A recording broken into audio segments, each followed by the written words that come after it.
Good morning. Can you hear me? So I'm coming from an organization called ONDC, Open Network for Digital Commerce. So before I go further, has anybody heard about the company or the concept? So some of them.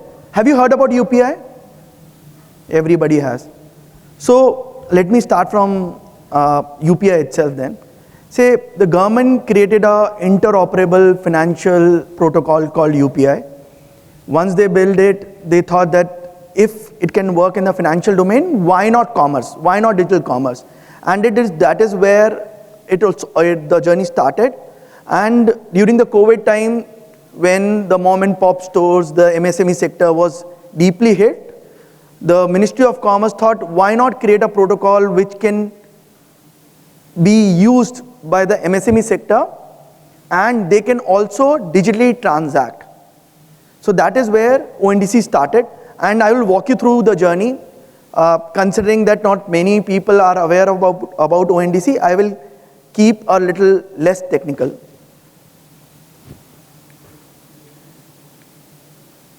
So digital commerce has high entry barriers. There are few platforms who have been ruling the roost, and as the panelists before us told us that there are big tech companies who have been ruling it.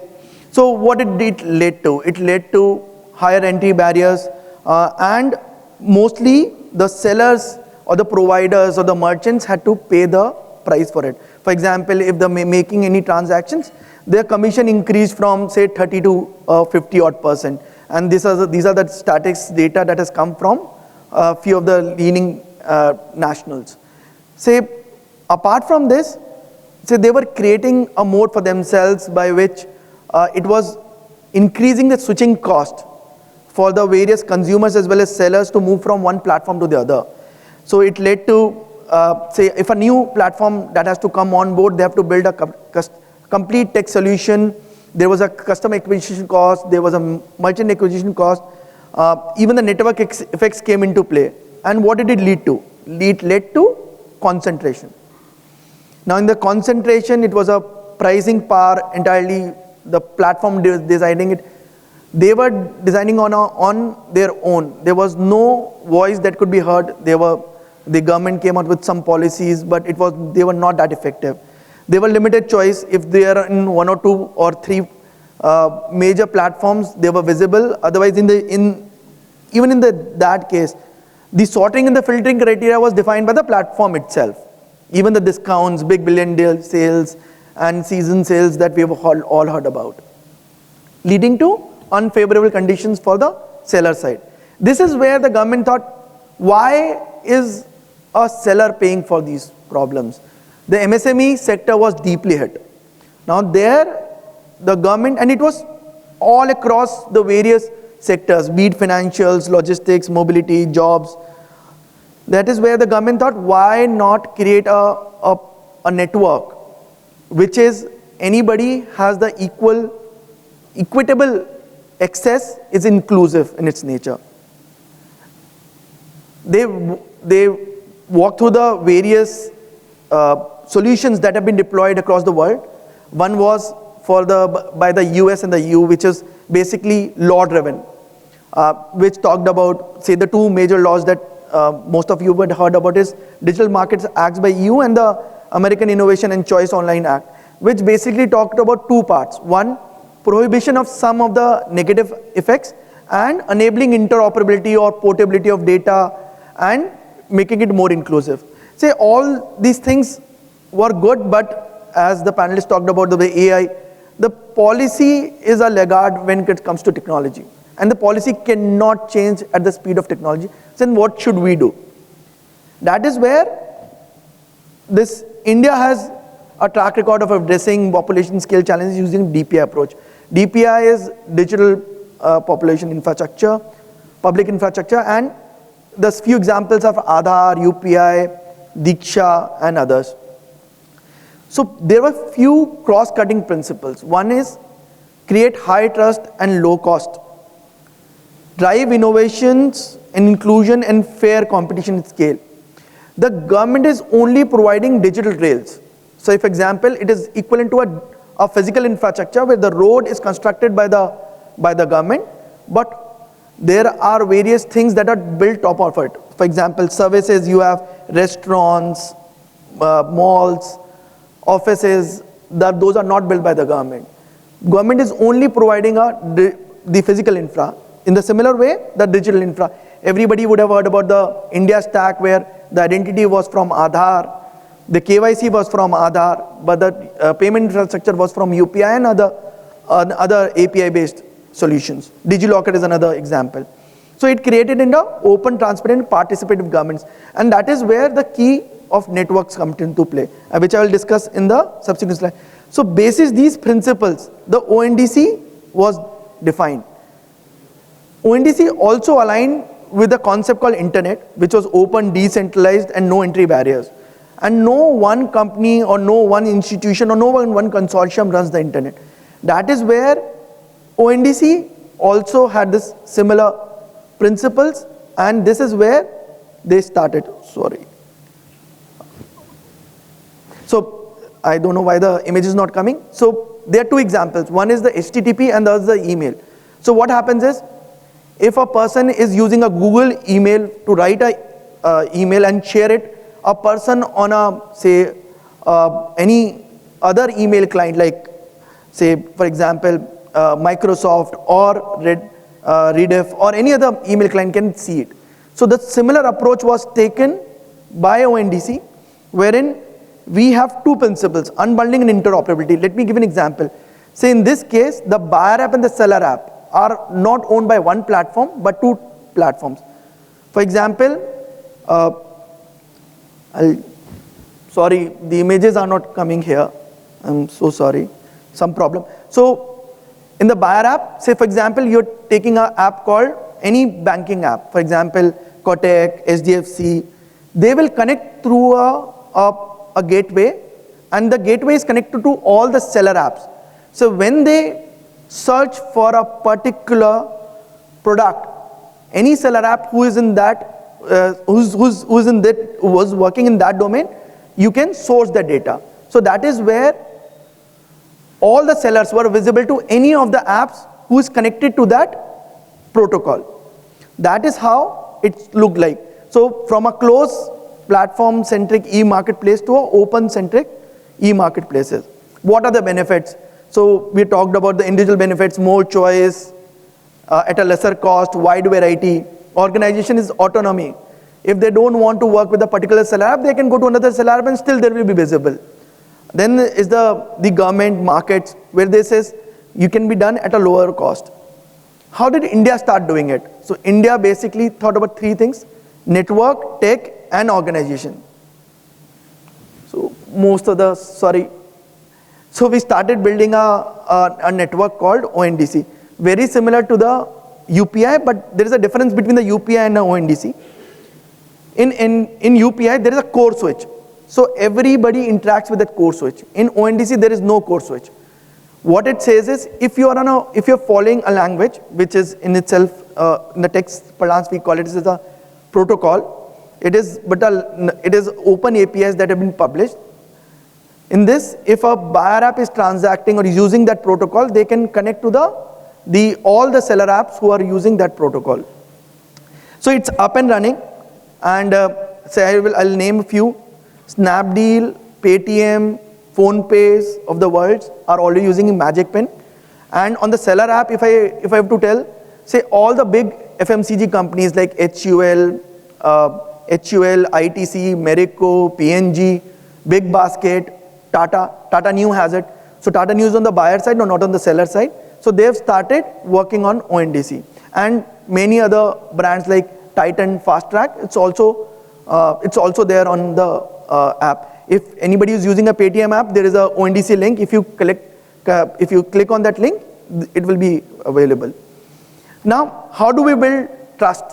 And how are the policies being governed? So we have 3-layer architecture.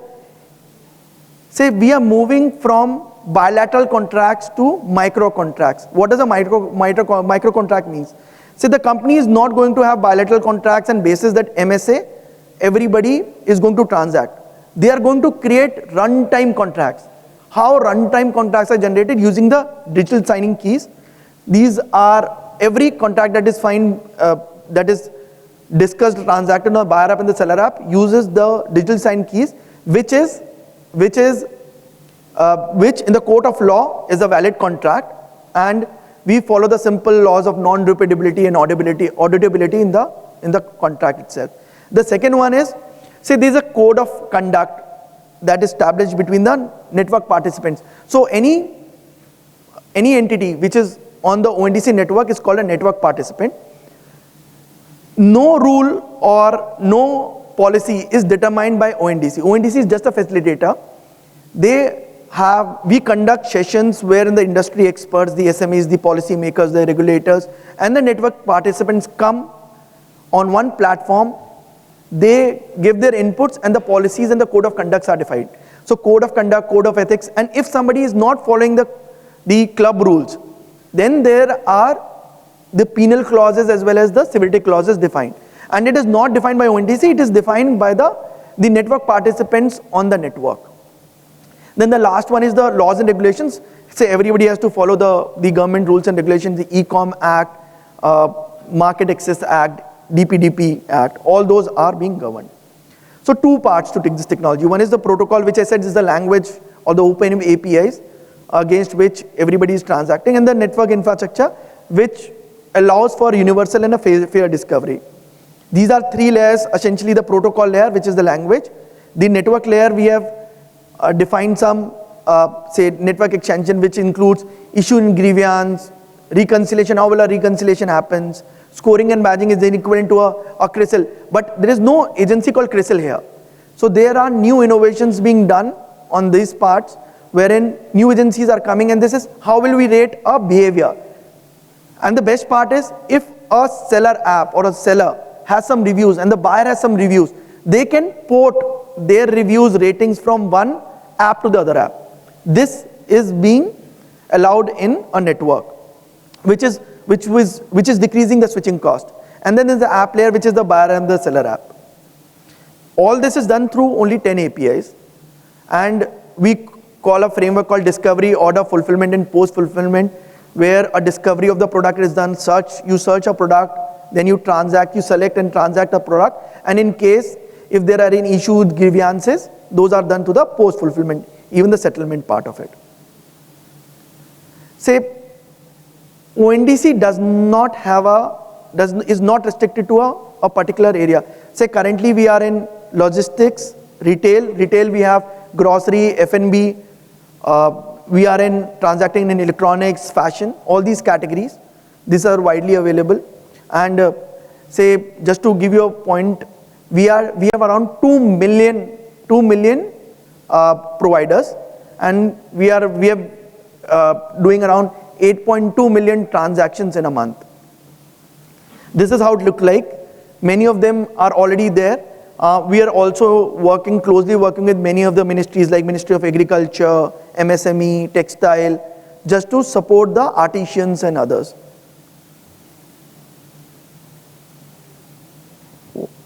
So this is where, I don't know why it is not coming, but this is where the innovations are happening. Say some of the pertinent problems like, say conversational AIs, AR, VR. This is where the government is putting a lot of focus, wherein we are asking the startups. They need not worry on the seller side if they want to improve or have conversational AI stuff, equivalent to a QR code. Say currently QR code is being used in UPI, but here in ONDC we have developed a QR code along with various OS companies like Apple and Google, wherein you can search on a one QR code, you can choose the app on which you want to transact, and the transaction will happen. And this whole can be done through a conversational UI.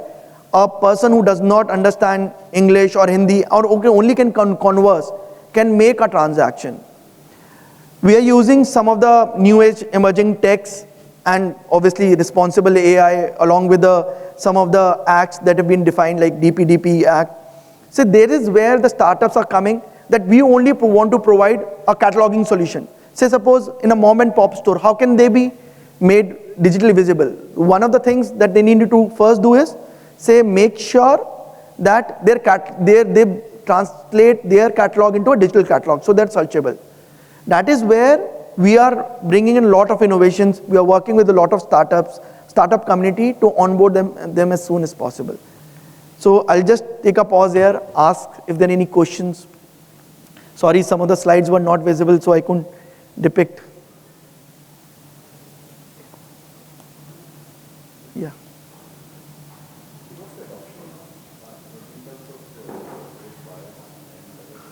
So we have around 200 entities, and when I say big, small entities which are already live on ONDC network, we are making a transactions of 8 million per month. And you can see that we are just a year old. We have around, as I said, 2 crores of SKUs. For example, we have roughly around 50,000 restaurants in India and doing these many transactions. Nammayatri, if you know, if you have heard, it's on ONDC. Nammayatri, the auto services, mobility service. Chennai Metro is on ONDC. DMRC is on its way to integration. Yeah, hi. Sorry, sir. When you commute through e-commerce like Amazon, the Amazon provides the trustability and also the reliability of the transfer of the goods or the services, yeah? So they take care of that. In this case, how does it happen? So there are 3 levels. Okay, one is the digital contract. Everybody, so let me give you an example. Paytm as a buyer app, you are transacting with, say, Magic Pin as a seller app, or Zomato as a seller app, or HUL as a seller app. What they do is, this is that they are buying this product at this cost, and these are the product features. For example, is this returnable, cancelable, returnable till what? All those are digitally signed. So there is a mechanism by which they handle it themselves. This is first level. The second one, if this issue becomes into grievance, it becomes into a dispute. Then there is online dispute resolution agencies, they come into picture. Even, and the bottom line is, at any point of time, the buyer or the seller can go to any of the, say, courts for any resolution. It works in a very, very similar manner. So it's like the offline manner. If you go and buy something, there is a receipt that comes with that. And apart from that, say, if I were to say, now the MSME sector can use this as a collateral to take lending at a better rate. That is also enabled in ONDC, which was earlier called a OCEN, Open Credit Enablement Network. We are working with Aditya Builders and other NBFCs to come on board and provide those loans. So just extending to that question, this is here, Anshu.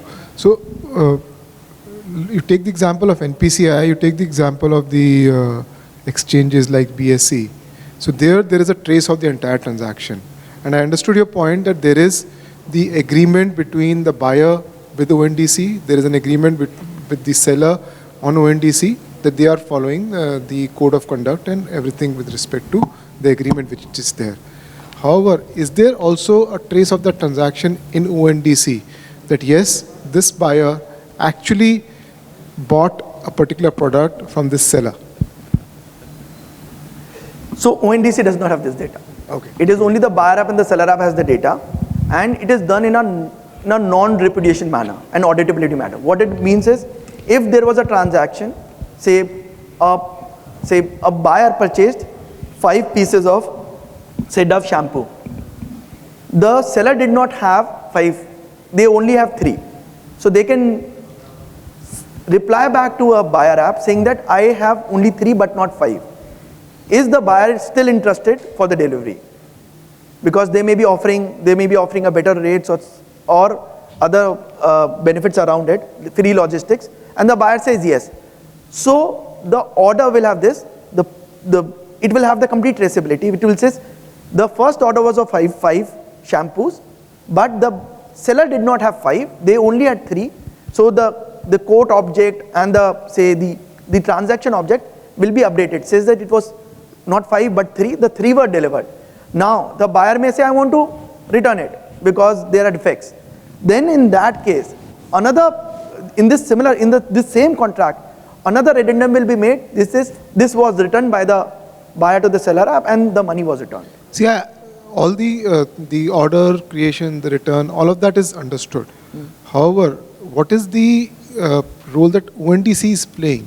Because tomorrow, if that's it, there is a dispute, then buyer says the seller is not ready to honor the fact that they actually delivered only 3 shampoos in this case, whereas the original order was 5, and I actually confirmed for 5. So the return aspect and everything is understood, but what if you have a bad actor in the system that Say in the case of a bad actor, the current construct follows. They can raise a complaint, and in that case, there are ODR agencies that have been onboarded by ONDC on the ONDC network. They come into play, and if even that doesn't result in anything, or in a conclusion that is both agreeable to the buyer app or the seller app, then they can go to a court as well. But ONDC, if you're saying that ONDC doesn't have a trace of that transaction, ONDC does not have one. What is that this buyer has to be able to produce in the court, apart from the fact that he has an order which was received from ONDC? But ONDC would also need some, or the buyer would need some assurance that ONDC is also able to stand up as a third party, that this was a platform, and hence this order is actually a genuine order. Very good. Say, give me example. Say you placed an order in a Amazon world, and you raise a complaint. You got a break-in instead of a mobile phone. What do? See, ultimately, Amazon is confirming, yes, this order was created. Yes. So they are there as the owner of the order. And what I'm not hearing in this case for ONDC is who's the owner of the order. It is not the buyer. The owner is the buyer and the seller app. ONDC is just a facilitator. Okay. If a buyer app will be able to prove that the order was confirmed using the keys, a digital signed contract. That piece of contract is digitally verifiable. How? So there are keys that are there in the registry, which ONDC owns. So if a transaction was done using those doubly signed digitally contract, so what it happens is a buyer app will also sign, a seller app will also sign. Then only it will become a contract. So that visibility the ONDC has. So it can be proved in the court of law, yes, a contract was signed. Okay. Thank you.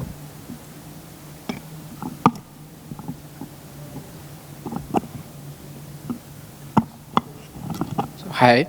ONDC, the platform, how is going to play to healthcare, e-pharmacy and the EMR and the hospital, those things, in service sector also?